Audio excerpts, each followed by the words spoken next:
I love you. I love you. Adesso. Bye-bye. No. PE day today. Bye. No. Bye. Love you. Adesso. Love you. I love you. Bye-bye. Have a nice day.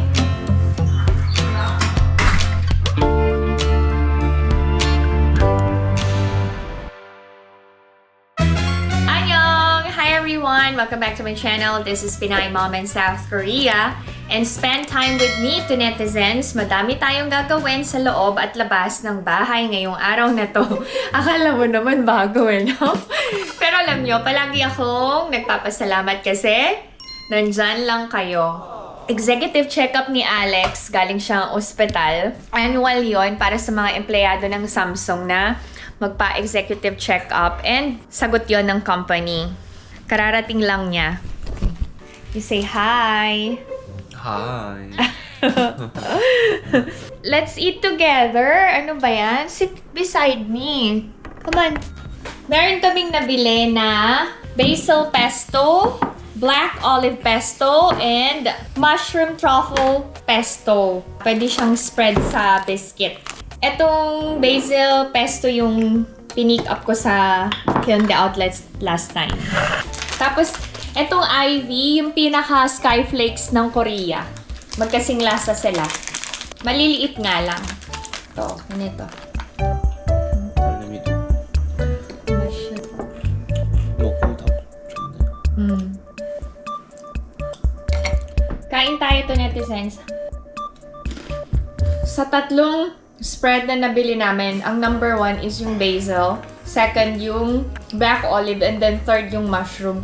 Yung mushroom kasi parang hindi mo makakain ng maramihan, nakakaumay yung lasa. Pero masarap naman.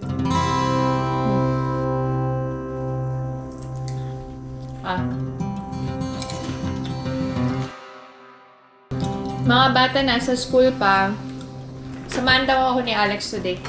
Sabi ko sa kanya, magpahinga na lang siya eh. Sasama daw siya sa akin. Gusto ko din naman na palagi siyang kasama. Masarap to. Mahal nga lang. Itong small bottle na to is worth 17,800. Ayan, maliit lang to. Pag bumili ka ng tatlo, 50,000 won na lang.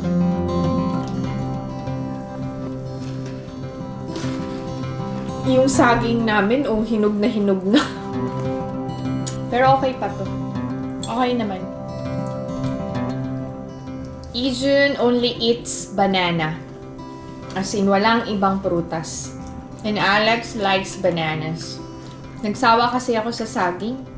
Palaging may saging sa bahay namin.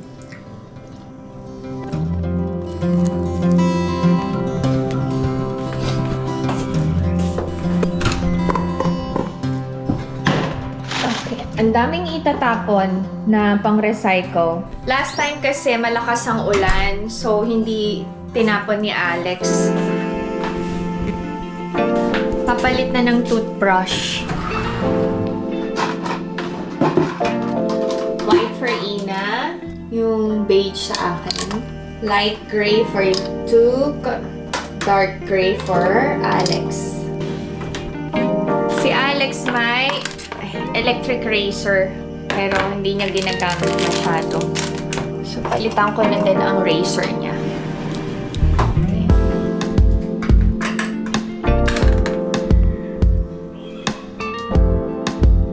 Thank you so much for helping me.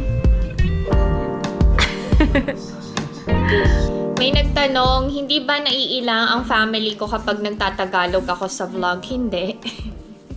Kasi, wala naman din akong reklamo kapag nagko-Korean sila sa vlog. Tsaka yun yung language ko.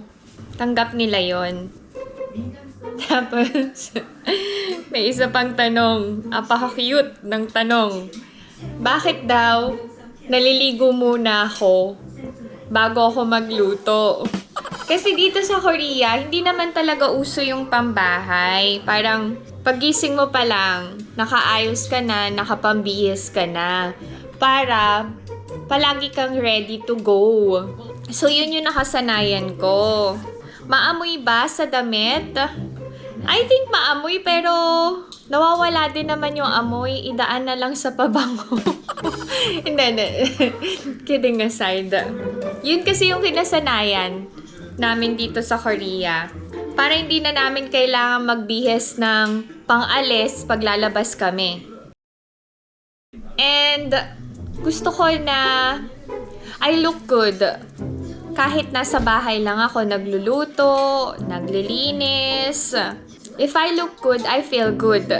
So, yun yung nagra-radiate sa akin na nakikita nyo sa vlogs.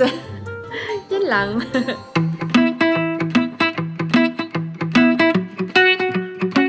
Papunta kami ni Alex ngayon sa bank. Kailangan ko mag-withdraw ng sweldo, pampasweldo. May mga nagtatanong, sahod reveal, it's too personal.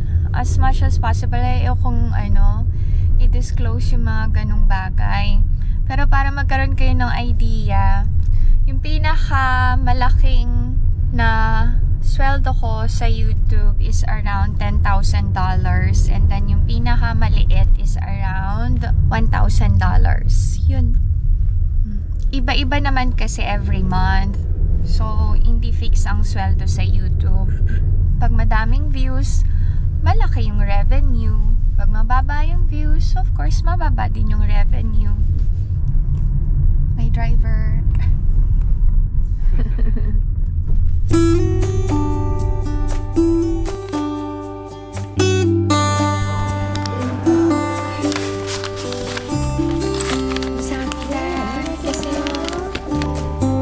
Kami lang natira. Done ang errand dito sa bank. Pupunta kami ni Alex ngayon sa Goodwill kasi nasa area na kami. Gusto ko mag-check ng mga sale items doon. May message akong na-receive from Goodwill. Naka-sale daw sila. So, let's grab that sale season. Let's go to Netizens. Welcome to Goodwill. Nilagang itlog, 3 piraso, 2,001.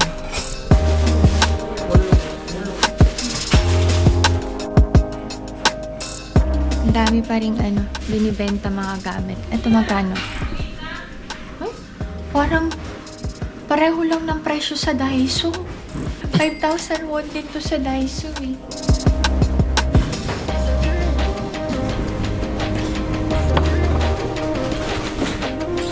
Magkano to? 24,000. Original ba tong Chanel na to? 24,000. Yung MCM, magkano to? 38,001. Ito 4,500 na lang. 50% Ay, Chara 15,500 lang. Mag-check tayo ng mga pang spring.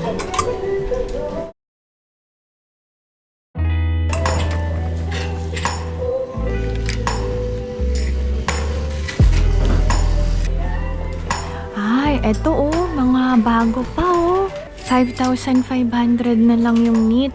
Ang ganda ng kulay Ito ding vest, 5,500 na lang. Ay, nice. Ganda ng kulay. Ito maganda. Bago pa. 19,500. Yung denim kasi, it never goes out of style. Tsaka, maganda to kasi brand new. May tag pa. Parang ang laki lang. Masyado lang malaki. Ang ganda sana. Denim talaga yung purpose ng pag-visit ko dito sa Goodwill. Ay, parang ito okay lang. Sakto yung size. Pang spring. Ay, nice yung fitting niya. Ito. Nice. Maganda to. T-shirt sa loob. Okay, gets ko na to. This is 15,500. Meron pang isang cute. Modern romantic. Si Abudzi ayaw yung may punit-punit na damit. Hindi ko to pwedeng gamitin pagpunta sa farm. Pagagalitan niya ako. Pero try ko lang. Maganda eh. Ay, nice din to. Oh. Nice, nice, nice. Oversize. Ganda sa likod, oh. Magkano to? 9,500 lang. Long dress. Ay, etong ganda, oh. Chara. Medium. Ay, size ko to. Original price, 79,900. Magkano na lang? 12,500. Wow. Baka kasya sa akin. Ay, ang ganda. Siniswerte ka nga naman. Oh, nandito pala si Alex na mamili din, oh. 19,500 na lang, MLB. Oh, nice, nice this one. Okay. Yung mga bags, oh. Magkano to? Ganda ng kulay, oh. 7,000 won na lang. Mukhang bago pa, oh. Malinis pa, eh. Yung mga nabibili ko dito sa Goodwill, pinapadala ko sa amin sa Pilipinas. Michael Kors na bag, magkano? 12,000 won na lang. Ay, malinis pa, oh. Pag nag-ukay-ukay ka talaga, kailangan tiyagain mong maghanap. Ito na yung dress. Ay, ang ganda to, netizens. Ay, may belt pala to. Ay, gusto ko yung length niya. Oh, ay, ang taray, oh.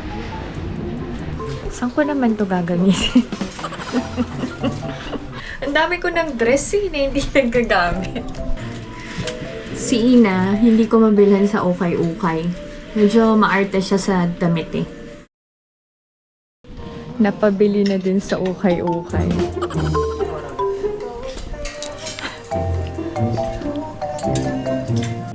Gray. This one looks better. Even si Alex nag-e-enjoy mag-shopping dito. Share ko lang sa inyo yung mga bagong bags, oh. 5,000 won lang. Uy, Anne Klein, oh. Magkano to? 12,000 won. Yung 12,000 won lang to. School bag. Ang ganda pa naman ng brand. Tommy. 12,500 na lang. Pero masyadong fit. Meron akong nakita na black leather bag. Ganda. Louis XIV ang brand. Pero parang di naka-sale. 28,000 won. Si Alex di pa tapos mamili. Oh. May nag-enjoy sa ukay-ukay na Korean.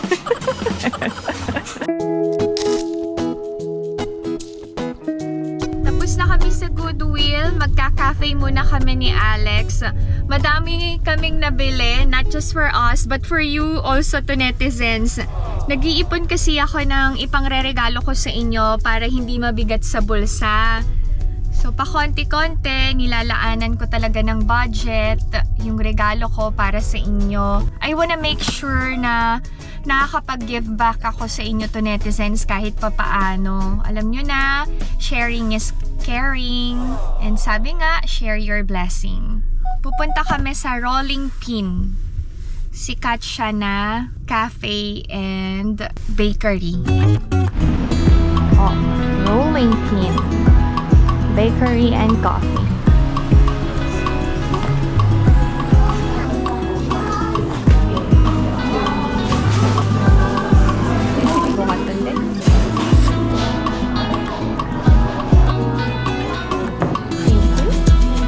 Kain tayo to netizens.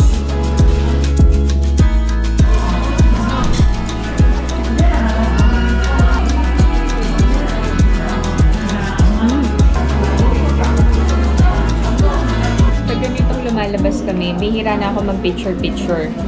Paglabas ng pagkain, kain kagad. Kasi ayoko masira yung mood ni Alex, Ina, and Ijun. Dito sa Rolling Pin, masarap yung drinks nila and yung bread nila. Medyo pricey, pero worth it naman. Vanilla bean. Sinerch na yung vanilla bean. Ganito daw itsura. Lagi niya kasing sinicheck kung ano yung kinakain namin. Para may idea kami kung ano yung pumapasok sa tiyan namin. Okay, pupunta kami ngayon sa dermatologist ko. Kasi magpapa-laser ako and eto, may pimple ako dito sa my chin. Ipapa-inject ko lang. Tapos, meron akong gustong i-gift kay Alex. Kasi marami siyang freckles. Alam niyo na, tisoy. Tapos, marami din siyang moles. Sabi ko sa kanya, ipapa-laser ko yan para clear ang skin niya. Sinabi na ni Omoni yun, matagal na. Magpa-laser daw. Kasi si Omoni nagpa-laser. Mana si Alex kay Omoni. Tapos merong, eto, medyo malaki yan. Dito, 점점 ayan. 많아져가지고 Ayan. 여기도 그래. Ayan. Ito, oh, yung pekas niya lumalala na. Kailangan ko magbura ng aking makeup.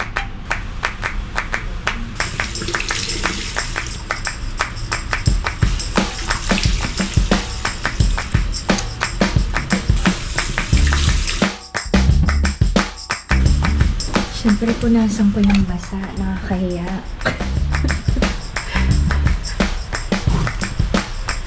Parang nasa bahay lang ako. Ito ang aking bare face to netizens. May acne scars to. Hindi maganda. Pero Karina, basta I feel beautiful inside. Ang laser treatment ko today is free of charge. Kasi matagal na akong client dito. Kaya nagbibigay ng free service ang aking dermatologist. Blessing din yon.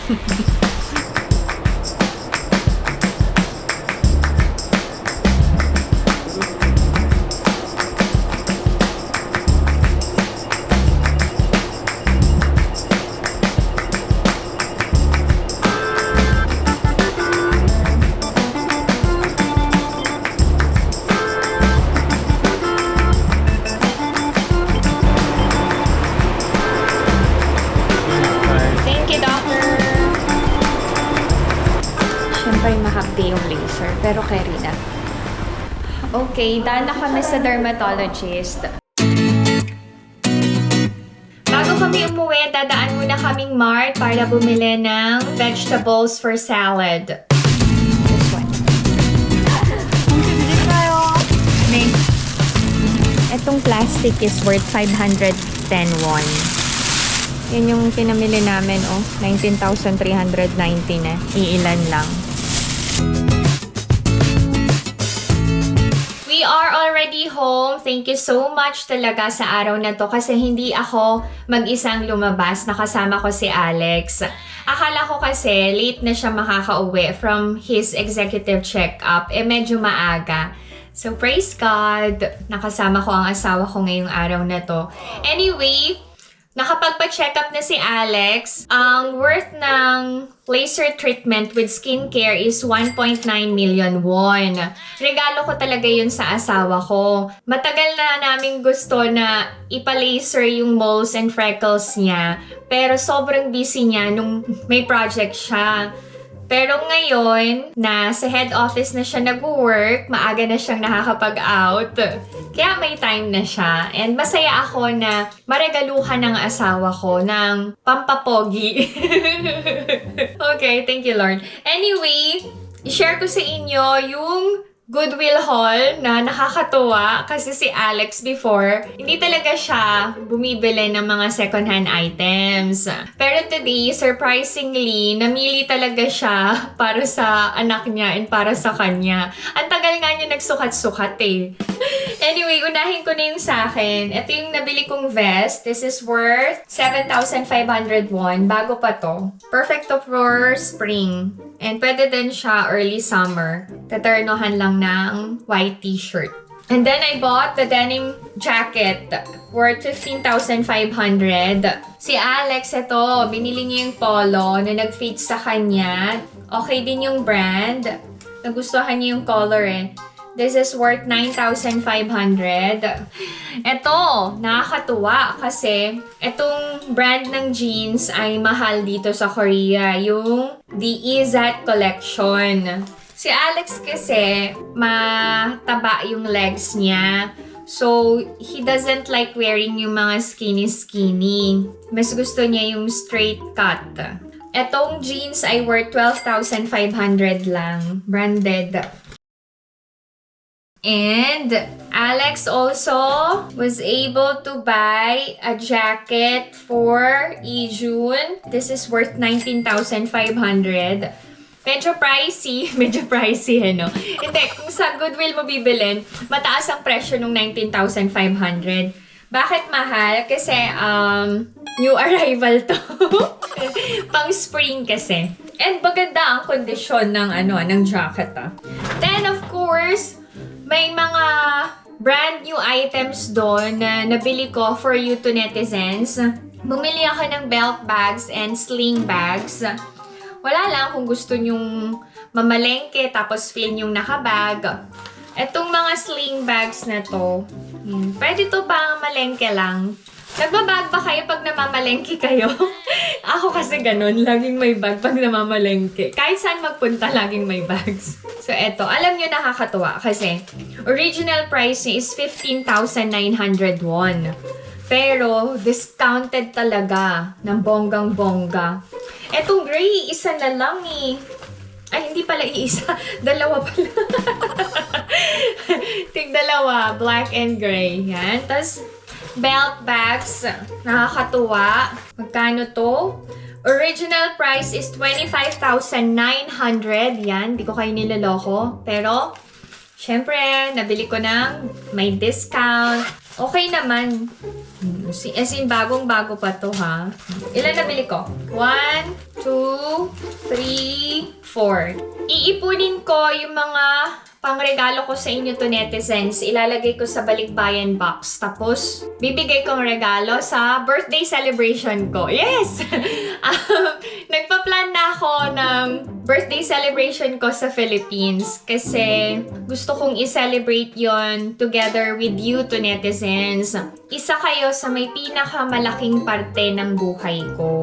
So, gusto kong i-celebrate yung 40th birthday ko with you. Attend ba kayo? Attend kayo, ha?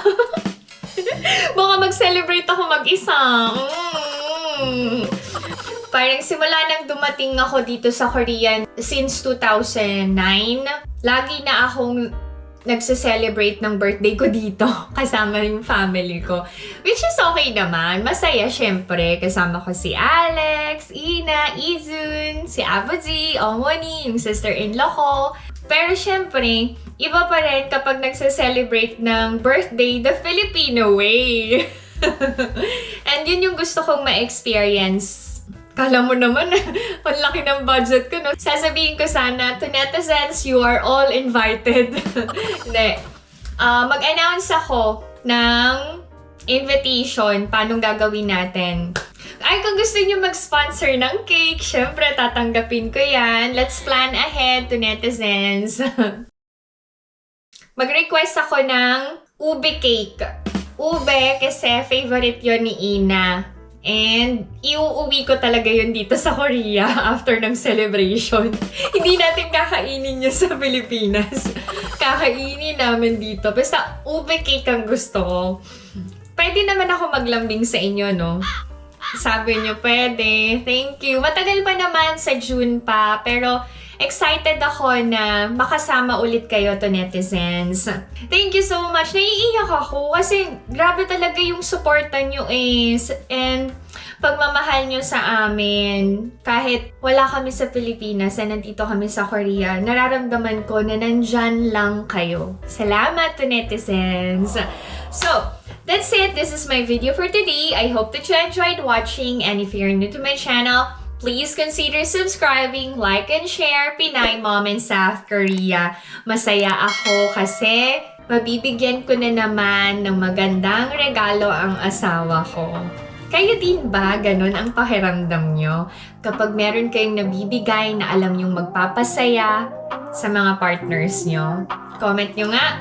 Bye-bye everyone! Stay safe! Heart, heart! Love you!